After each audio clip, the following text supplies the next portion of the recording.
The whole purpose of completing the square is to turn any quadratic into a perfect square trinomial. We're turning any quadratic that we've got into a perfect square trinomial. For right now, we need to make sure that A, the coefficient of the quadratic term, is 1. It is possible to complete the square when A is not 1. We're not going to talk about that just yet. So step 2, we divide B by 2. We square it.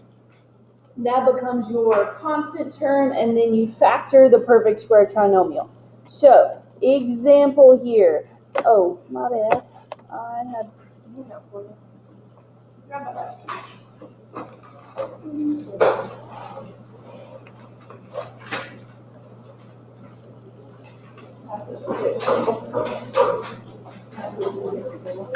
Okay. Number 1 is y squared plus 30y plus blank. We got to figure out what to put there to complete the square. We got to figure out what to put there to complete the square. So A is 1. We're good. We take B. We divide it by 2. Okay, so B is 30 divided by 2. That gives us 15. Then we square the 15 and we get 225.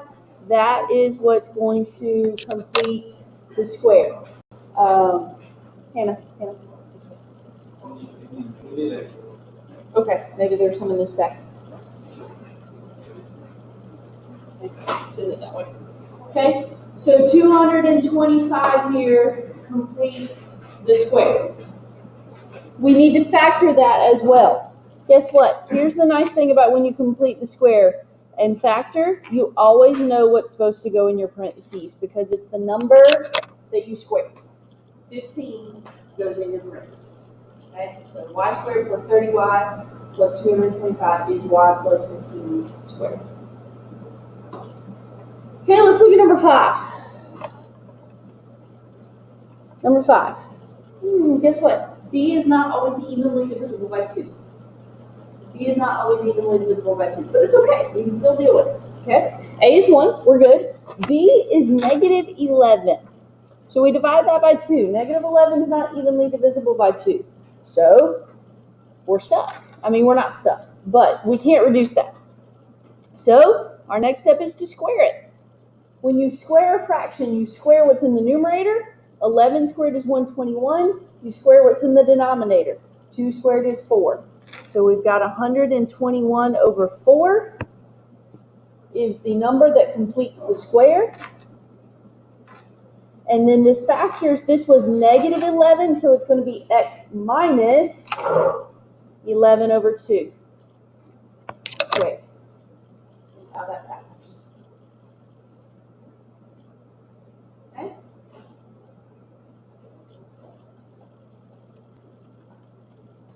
All right, we good with that? Pretty simple. Okay. What if A is not equal to 1? What if A is not equal to 1? Well, our first instinct should be to factor out GCF. Okay, so number 9, we're going to factor out the 7 first. Okay, we take that out first. So we take out a 7. So we've got n squared plus 2n plus blank. Okay, so you take out the 7 first out of both terms.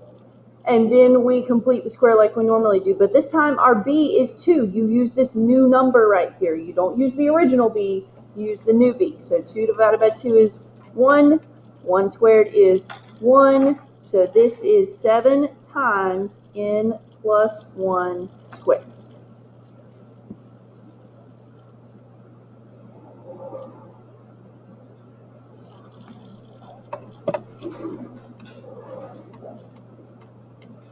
Okay. Ooh, number 13.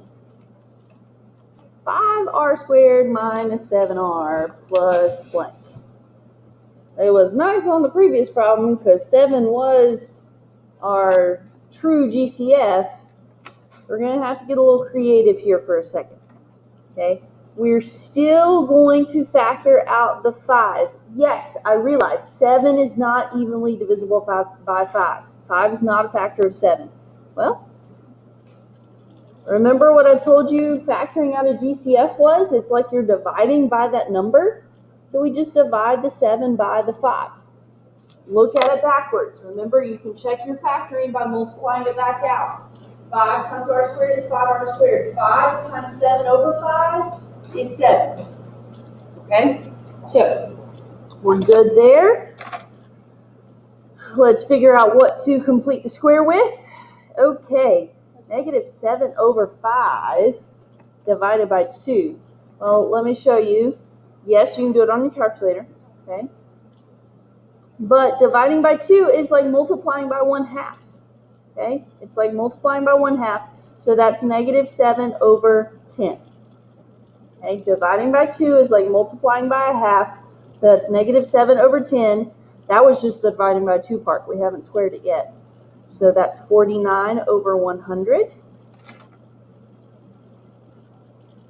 So when we factor it, it's 5 times r minus, because we had a minus sign there. And what did we square? We squared 7 over 10.